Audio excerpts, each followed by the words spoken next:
Bonjour à tous, donc aujourd'hui on va voir ensemble comment est structuré un module pour PrestaShop. Donc ici le but c'est pas de faire un développement ensemble, mais déjà pour celui qui veut comprendre lorsqu'il va développer un module PrestaShop, savoir un petit peu comment ça se passe, la structure, comment est organisé un module pour PrestaShop, et on va prendre un exemple assez simple pour que vous ayez un petit peu les bases pour vous repérer pour démarrer un développement de module pour PrestaShop. Je vais aller dans un projet. Donc là, c'est une version de PrestaShop 1.6.13 et on va s'occuper en fait d'un module qui s'appelle donc Block Payment Logo, qui est en fait un bloc qu'on peut activer sur la boutique qui affiche le logo de paiement. Donc là, c'est un module très basique. Donc qu'est-ce qui fait ce module? Vous voyez, ce module il fait quelque chose de vraiment simple. Il vient greffer en fait ces logos ici dessous. Donc dans cette colonne, c'est tout. Il fait rien d'autre. Oui, il y a aussi un petit lien qui conduit en fait à la page.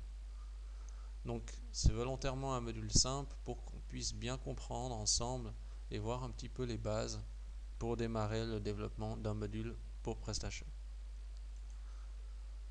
La première chose, donc il faut donner un nom au dossier du module. Donc ici le module il s'appelle Block Payment Logo. Donc idéalement un seul mot, sans espacement, etc. Vous remarquerez que le nom du fichier principal concernant le module porte le même nom que le dossier. Ça c'est voulu, c'est une convention. Ici, on va ouvrir notre fichier déjà PHP, donc notre fichier principal du module, et on va regarder ensemble comment il est construit.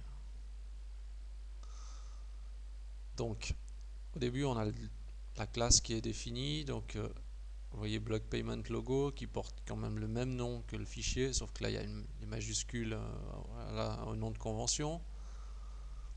Ensuite, on retrouve par exemple donc, le nom du module, dans quel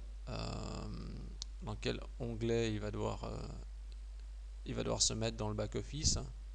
Donc au niveau de la classification des modules, la version, l'auteur, s'il doit utiliser Bootstrap, donc en principe sur la version 1.6 c'est toujours à true, une description du module, si le module il est compatible. Donc là on va dire c'est en principe c'est un bloc qu'on reprend à chaque fois plus ou moins la même chose, on modifie quelques valeurs pour la description du module et puis c'est bon.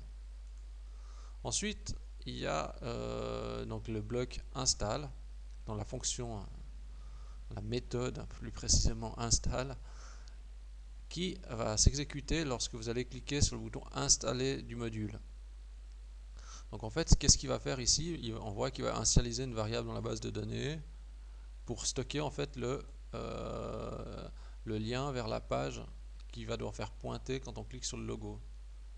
Donc là, il y a juste une valeur qui est initialisée. Donc quand c'est des gros modules, on initialise plein de valeurs, on prépare la base de données, etc. dans cette méthode.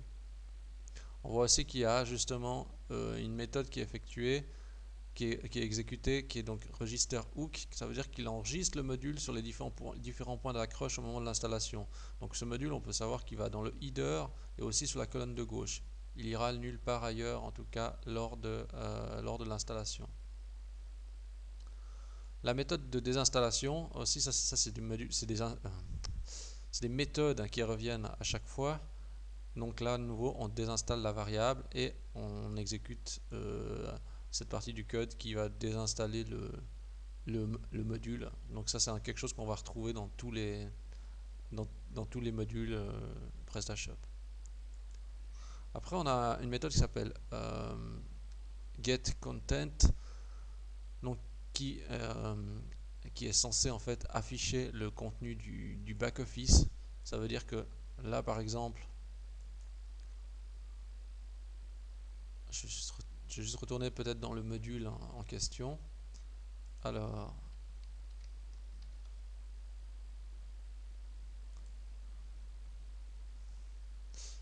donc quand je vais dans la partie configuration, en fait, c'est cette méthode-là qui gère l'affichage de tout ce bloc en fait dans le back-office. Donc si vous regardez bien ici, on a la méthode getContent, on a la gestion de quand la personne appuie sur le bouton pour sauver les paramètres. Donc on voit si le bouton Submit est enfoncé, alors on met à jour dans la base de données le lien vers la page, on enlève le cache et on affiche un message de confirmation au client, comme quoi ça réussit. Et justement, ici on voit qu'on a un petit peu plus bas une méthode qui s'appelle renderForm qui va afficher le formulaire. Donc on pourrait très bien mettre tout dans getContent. Hein. Là il y a renderForm pour plus de clarté, pour rendre ça plus propre. Donc finalement ici on a juste la partie qui sauve un bouton, qui sauve le contenu lorsqu'on clique sur le bouton et l'affichage du formulaire. On va aller regarder dans renderForm ce qui se passe. Donc dans renderForm, si vous regardez bien, il n'y a pas de code HTML comme il y avait initialement pour coder le formulaire. Là, c'est un helper qui est exécuté. Donc un helper, c'est un générateur qui va faire le travail à votre place pour la création en fait de votre formulaire. Donc vous voyez ici, il y a différents déjà paramètres qui sont donnés pour le helper. Donc ça veut dire, on voit qu'il y a par exemple ici l'input, donc input de type select avec différentes valeurs à l'intérieur. Donc ça correspond à notre élément ici. Ici on voit on a la légende du formulaire, settings avec une icône. Donc c'est ce qu'on retrouve ici. Submit, title, save. Donc le bouton submit avec son titre sauvé. Ok. Et donc ici après il y a justement l'initialisation de ce formulaire en lui passant justement les paramètres qu'on voit ici. Donc quand il fait generate form, il va utiliser tous ces paramètres là pour générer son formulaire. Donc ici on voit en fait qu'il y a encore d'autres éléments qui sont disponibles. Donc ça va après suivre dans l'ordre logique. Donc une fois qu'on a fait ça, il y a encore qu'est-ce qu'on n'a pas vu? Ouais, on a encore une autre méthode qu'on n'a pas vue, ce sont les différents hooks. Donc si on regarde, on a hook left, hook right, hook footer et hook header. Qu'est-ce que ça veut dire? Ça veut dire qu'il y a 1, 2, 3, 4 points d'accroche qui sont disponibles sur lesquels le module peut se greffer.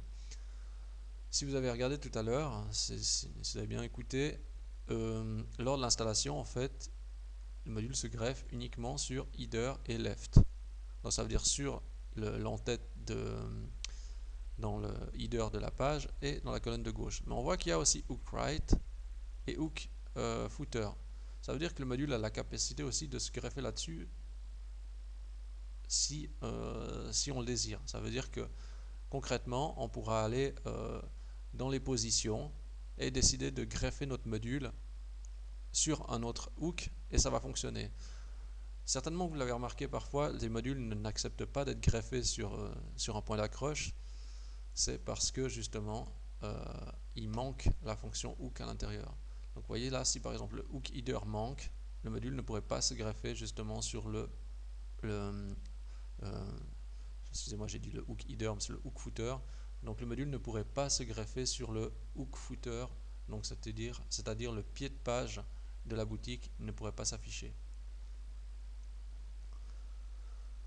Donc voilà, donc on a vu un petit peu la structure d'un module, celui-ci est relativement simple. Après justement on retrouve le TPL ici par exemple, qui contient justement la partie affichage. Donc si on regarde dans notre fichier PHP, on voit que dans hook left column, eh bien il y a justement l'affichage de ce TPL. Vous constaterez, ça c'est quelque chose de récurrent aussi, c'est que hook right, hook footer et hook non, c'est uniquement ces deux-là, donc hook right et hook footer, ils font directement appel à hook left column. Donc ils exécutent directement cette méthode qui va faire exactement la même chose. Donc il est assez facile d'ajouter un comportement de hook supplémentaire sur un module pour qu'il aille se greffer ailleurs. Il suffit juste de repasser les paramètres donc du hook principal. Ici c'est toujours hook left qui est utilisé dans la plupart des cas. Donc on utilise toujours la même méthode, donc on ne recode pas toute cette partie-là, c'est déjà toujours dans cette méthode-ci. Petite précision, donc sur PrestaShop, vous pouvez retrouver des informations concernant par exemple l'usage des helpers avec les différents paramètres. Tout est en anglais, il me semble pas que il y avait en français pour faire ça. On retrouve aussi d'autres choses pour des tableaux ou ce genre de choses, hein. Donc il y a quand même des exemples. C'est pas parfait, des fois il manque certains détails, mais ça vous donne déjà une bonne base. Il y a déjà des exemples qui sont illustrés, et parfois le plus simple aussi c'est de regarder dans un module qui existe déjà pour euh, se faire une idée de comment il faut coder le concept. Donc voilà, là je pense que vous avez un petit exemple de module facile. Euh, Ce que je conseille, c'est d'essayer de le dupliquer. Donc ça veut dire, vous copiez ce dossier-là, vous le renommez avec un autre nom, et vous essayez de le faire fonctionner avec vos propres noms. Donc vous pouvez appeler block payment logo new ou 2 ou quelque chose comme ça. Ou alors super block logo par exemple. Un nom un peu différent pour pas que vous mélangez trop. Si vous mettez juste 2 à la fin, ça peut prêter à confusion. La suite, l'idée c'est peut-être qu'on puisse un jour coder peut-être un module ensemble. Il faudra que je vois si c'est possible et si c'est pas trop compliqué. Des fois, il y a beaucoup de contraintes à gérer lors du développement. Mais un tutoriel vidéo euh, qui proposerait le développement d'un module n'est pas exclu. Donc voilà, j'espère que ça vous a aidé pour avoir quelques petites bases, quelques petites notions de comment est structuré un module. Je vous remercie d'avoir regardé cette vidéo et je vous dis à bientôt.